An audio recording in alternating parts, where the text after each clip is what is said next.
Hello, everyone. Welcome once again to Cave of the Cross Apologetics. I'm Patrick. And I'm Tony.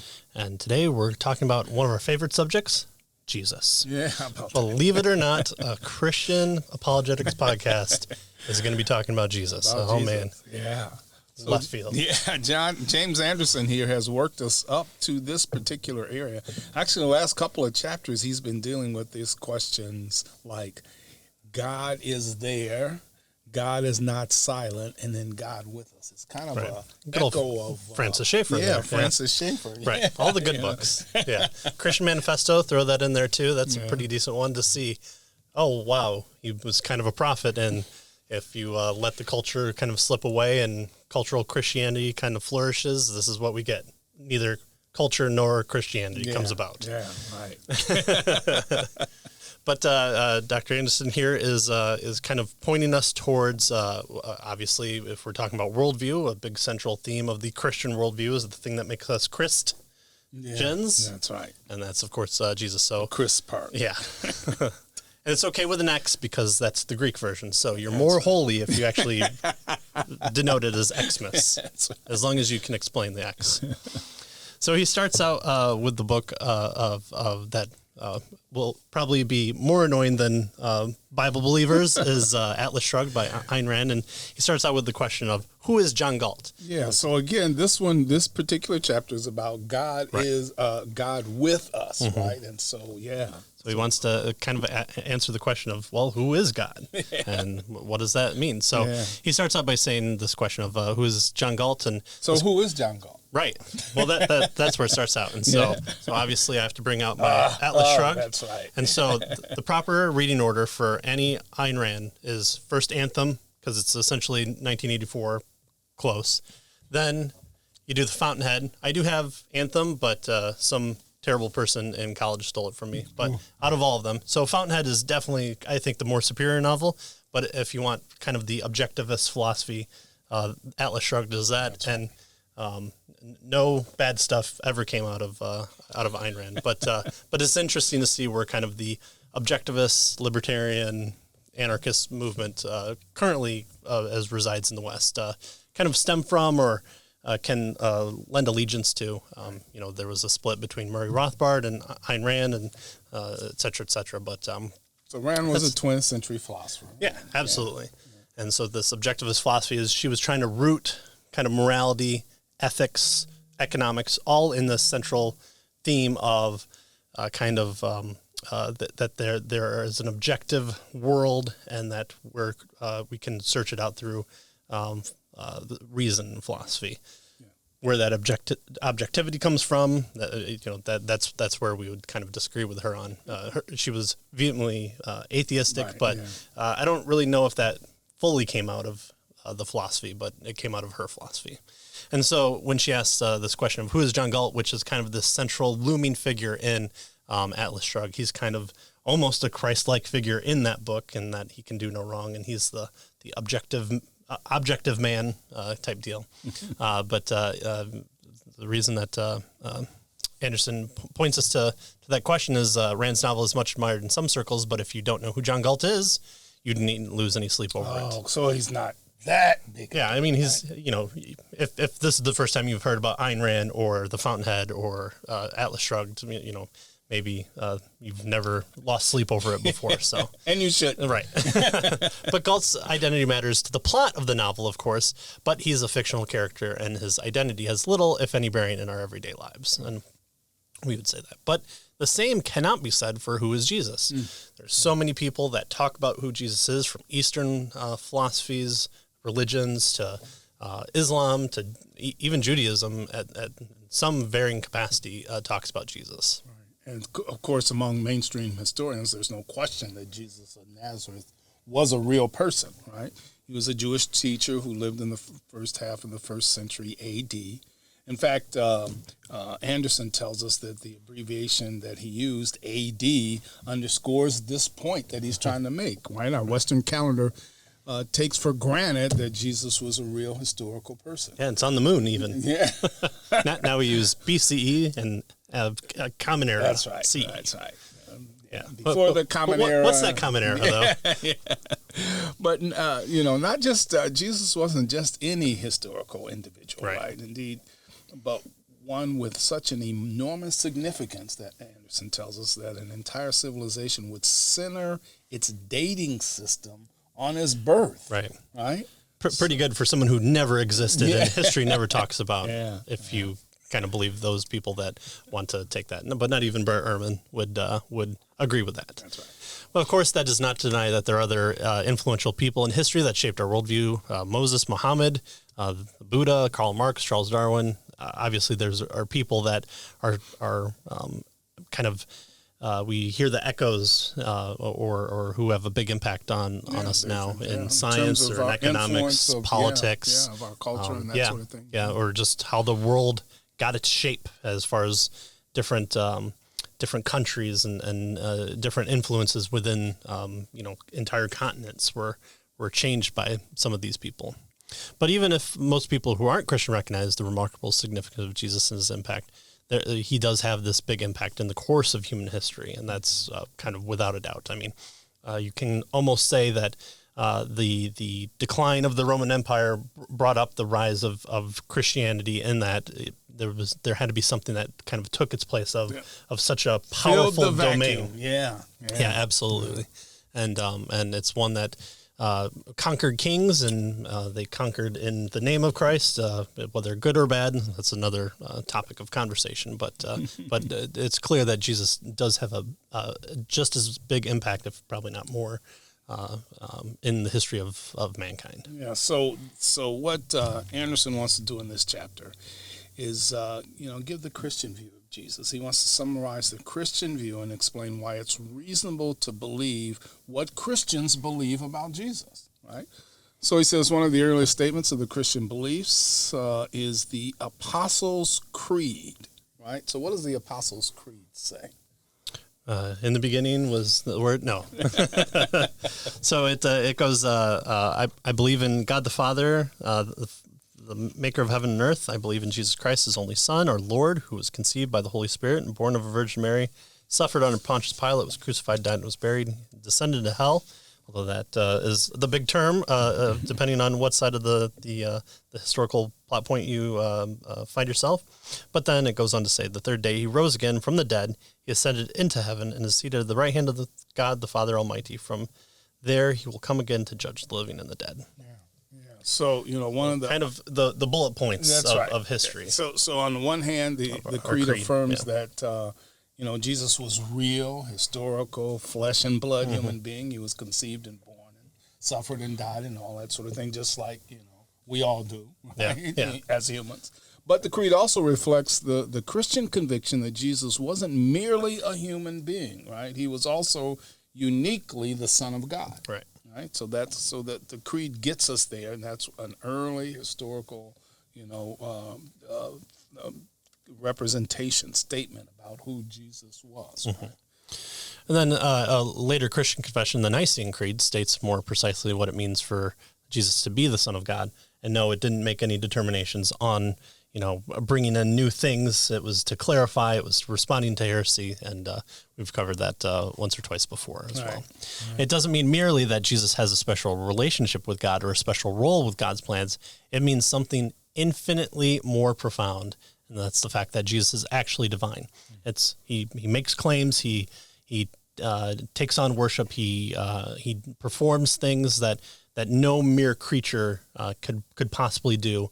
Without being essentially crazy or powerful in their own right, I guess. And of course, Anderson is going to point these things out to us as we go along. Right? That's what this chapter is about. Yeah. So just as the human son shares the nature of his father, both are essentially humans, even though they're distinct persons, so the Son of God shares the nature of his father. Both the Father and the Son are essentially divine, even though they're distinct persons. And so I think this is a pretty interesting kind of analogy that he makes, right? The human sons share the nature of their father. The Son of God shares the nature of the Father. Right. That's kind of an interesting way to put that. Yeah, there are ties, and we'll cover that to Old Testament. There's a reason that Son of Man kind of takes on a moniker for Jesus a lot of times. There's reasons that People get angry when he calls himself the son or equal, or puts himself in kind of a different type of close relationship than, we're all just sons and daughters of God, and that we're all created by him. It's a little bit different when people want to stone you for what you say there. And so, this conviction about the divinity of Jesus wasn't a late, development in the history of Christianity. It happened really early. Some modern scholars claim that. As well, he's going to show in this chapter that it's firmly rooted in the claims of Jesus' first disciples, right? Indeed, in Jesus' own teachings. But before we get to that, he wants to let us know that it's worth taking a moment to consider how this view of Jesus' true identity fits into the broader Christian world. Right. So he asked the question, kind of, why did God become man? And so it says, it's been noted a number of times that that one of the virtues of a worldview can exhibit is coherence, so that it kind of is internally consistent, among itself. All the ideas fit together, kind of thing. So it's one of the reasons without why contradiction. That's right. We don't just take out a piece, because the whole informs each other's truth claims as well. So yes, you can talk about things individually, but to remove it completely from it, and like when you're talking about, God is love, right? But so when he judges you, that means he's not love. No, it's the entirety of the picture that has to speak to it. You can talk about God's love, but you can also talk about God's love in his relationship to grace or judgment or what have you. So yes, because he's also just, right? He's also holy and righteous. Right? So more think about not taking a slice out, but focusing in. So the coherence of the Christian worldview gives us a preliminary reason to believe Christianity's claims about the divinity of Christ. It doesn't work all together.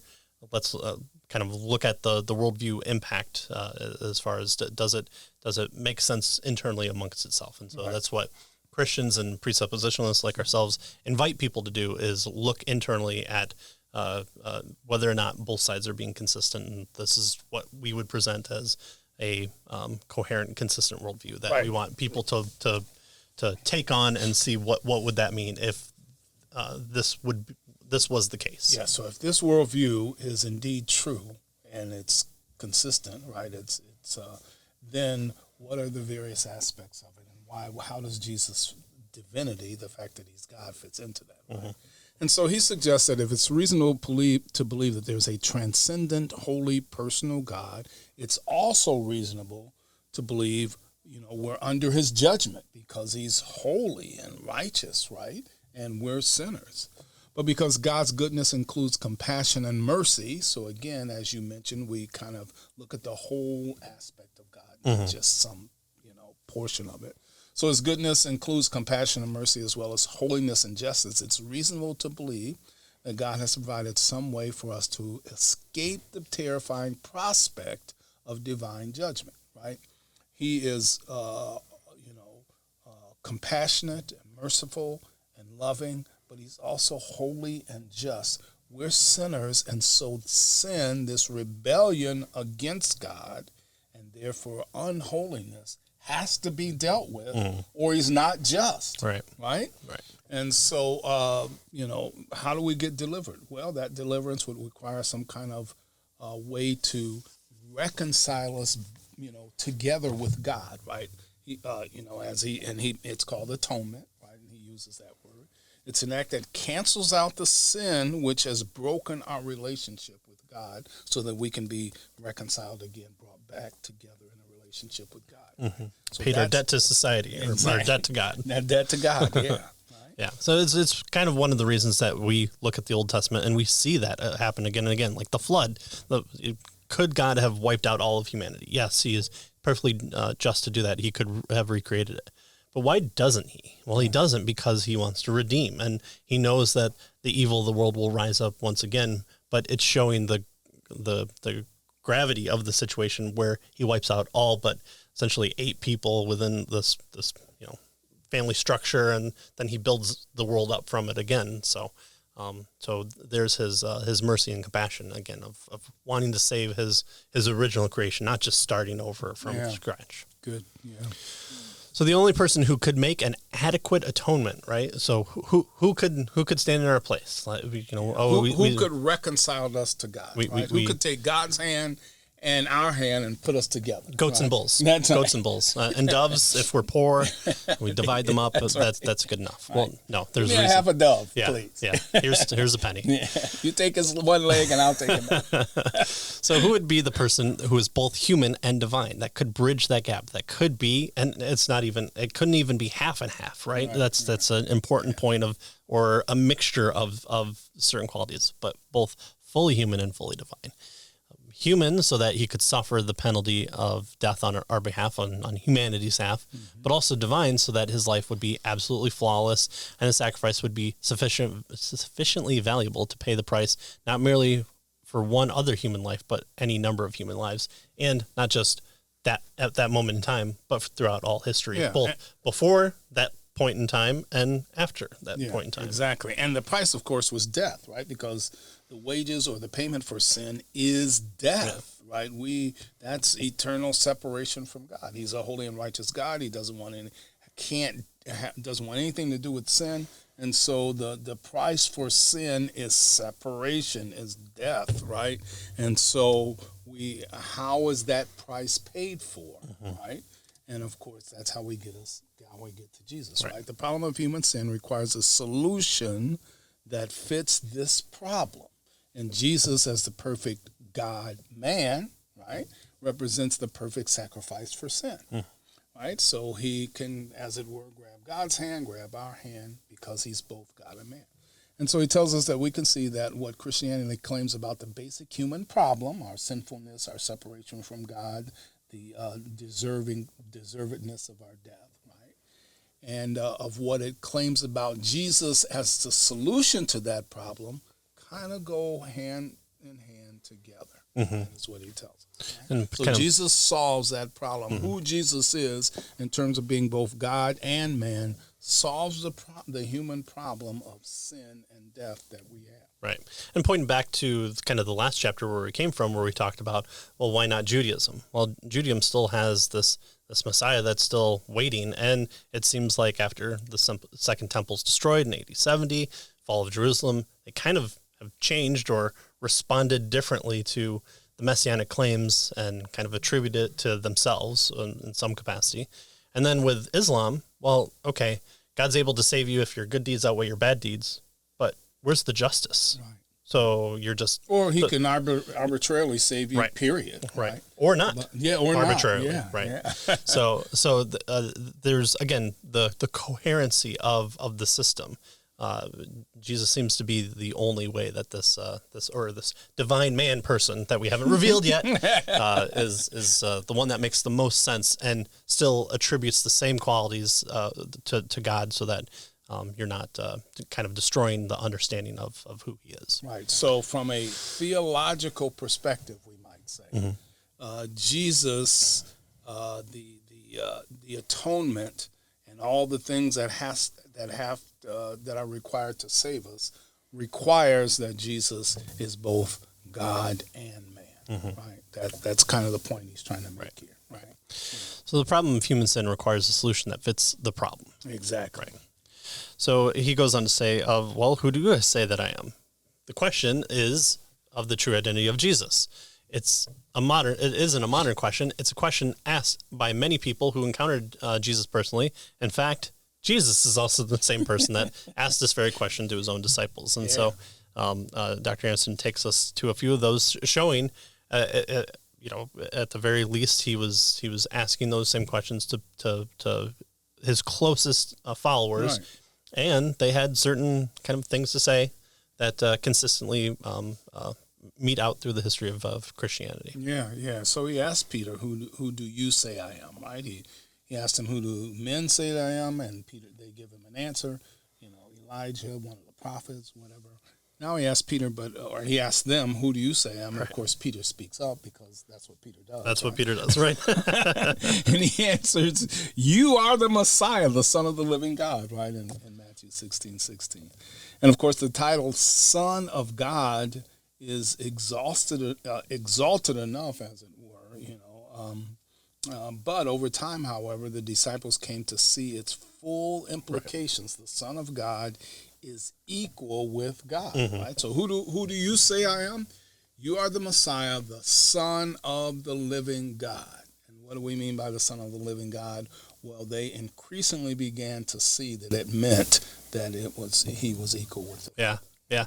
Well, and he attributes this knowledge to kind of divine knowledge. And we're reading through Mark in our family devotional, and we're right in the middle, and it's the second feeding of thousands. And, the disciples are going, how are we going to feed these people? Jesus is saying, like, oh, don't send them out of the hills. You feed them. Where is it going to happen?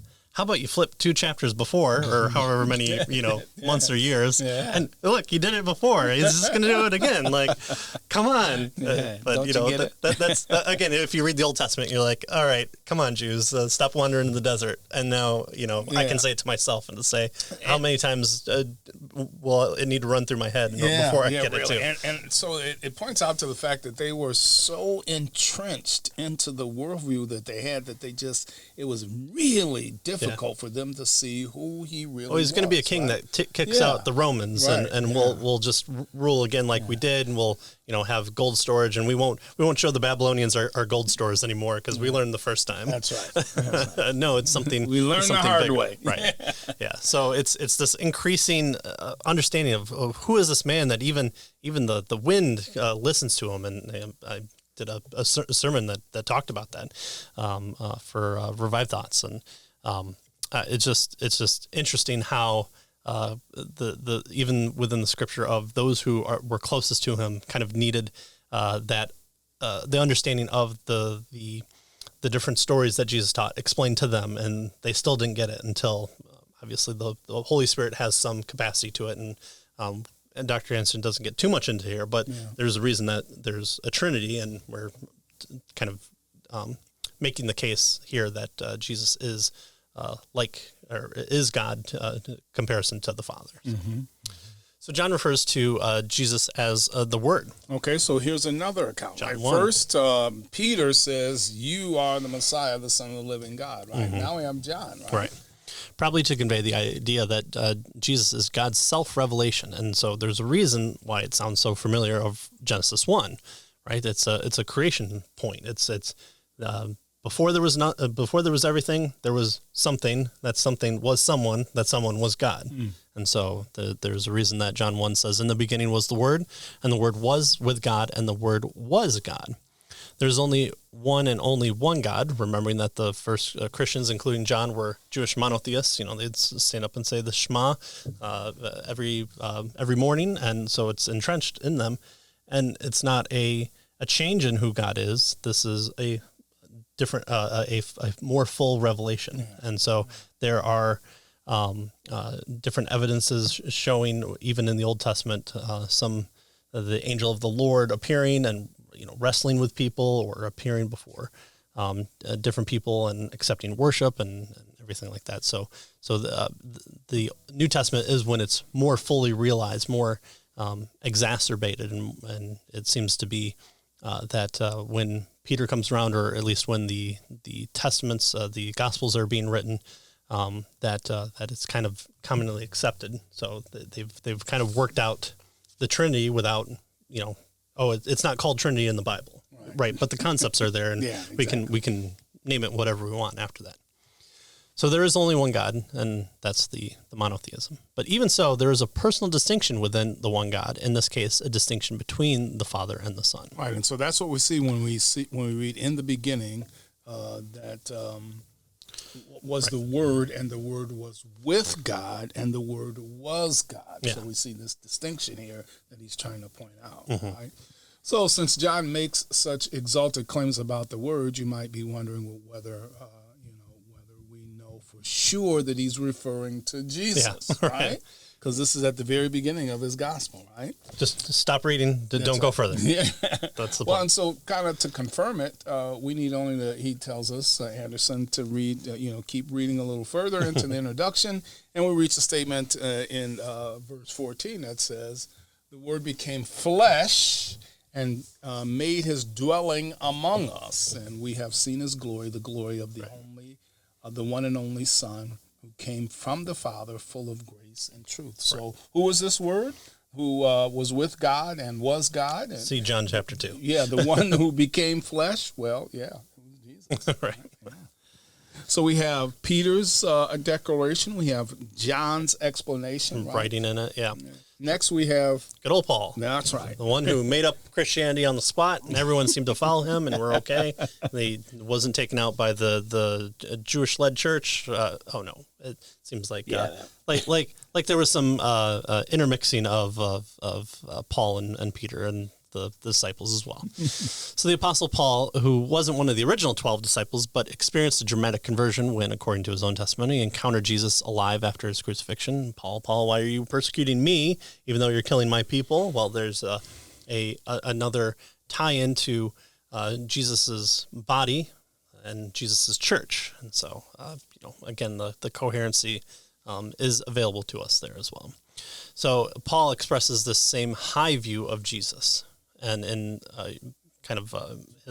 his talking here, he says, in your relationships with one another, have the same mindset as Christ Jesus, who, being in the very nature of God, so nature, ontology there, did not consider equality with God something to be used to his own advantage or something to be grasped. Mm-hmm. Rather, he made himself nothing by taking the very nature of a servant, being made in human likeness. So notice here in Philippians 2 that Paul is making the claim that both Jesus was the very nature of God, and he took on the very nature of humanity. Right. So two natures is what we see here. It's not a fake appearance. It's not he kind of looked like he had a body, but he was not really there. Kind of that Gnostic understanding that seemed to drive Gnosticism crazy with this idea of Jesus being almost a ghost, but yes, something that he retains his godhoodship, and then also his humanity is taken on as well.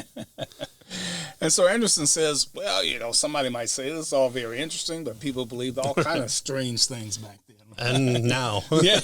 So why then should we give, their beliefs any credit? Well, he says it's crucial to recognize just how surprising and unlikely these beliefs about Jesus were even for those people back then, right? Jesus' disciples were first century Jewish monotheists, right? They believed in a transcendent personal God who created the universe out of nothing, and they treated with utmost seriousness the Old Testament commandment to worship and serve only God, right? So that's the perspective that they had. So given their worldview, they were predisposed to agree with Jesus's critics, right? That it was blasphemous for any human to claim equality with God. Yet their encounters with Jesus led them to the incredible conclusion, Anderson tells us, that Jesus really was the divine Son of God. Indeed, they came to the point where they were willing to worship him. Mm-hmm. Right. That's a big point, because even with encounters with angel messengers, the people with wings that we always attribute them to, even the angels stop people and say, no, I am just a created person just like you, in different roles, but the only person to worship is God. So who did he say he was? That's the question So who did Jesus say he was, right? So kind of important here, right? Yeah. So who do men say I am? Well, okay, we got that. We got Peter's testimony. We got John's testimony. We've got the Apostle Paul's testimony, right? And he tells us actually that he could have gone on and given us a whole lot more, in terms of what the folks had to say about Jesus, right? So the next question is, who did Jesus say? That so many devout first-century Jews became worshipers of a fellow human being begs for a satisfying explanation. Well, he's just a really good motivational speaker. He seems to know medicine really good, so he can give us 2 tablets and tells us to call him in the morning. He's good about that. Exorcising demons from us. All right. But we can't help but ask the question, what was it about Jesus that convinced them? What was it that brought them out of the synagogues and into the church? And so much so that Hebrews is written about, don't go back to the synagogues because there's nothing for you. Now, if you understand the gospel message, this is where you're kind of supposed to be. Yeah. So why, and with that, why don't we leave it there for now with this question, right? Who did Jesus say he was? and pick up the rest of this chapter Right. next time. If you can't wait a week, Gospel of John, then Mark, or Mark, then maybe Matthew if you want to get the Jewish understanding, and then Luke, especially if you're a doctor. So, and then go on right from Acts, Luke and Acts, perfect. All right, so thanks for joining us. Thanks for continuing along with the book. We're almost done with this one, and we'll figure out what we want to do next as well. But we thank you for joining us. Yeah. See you next time.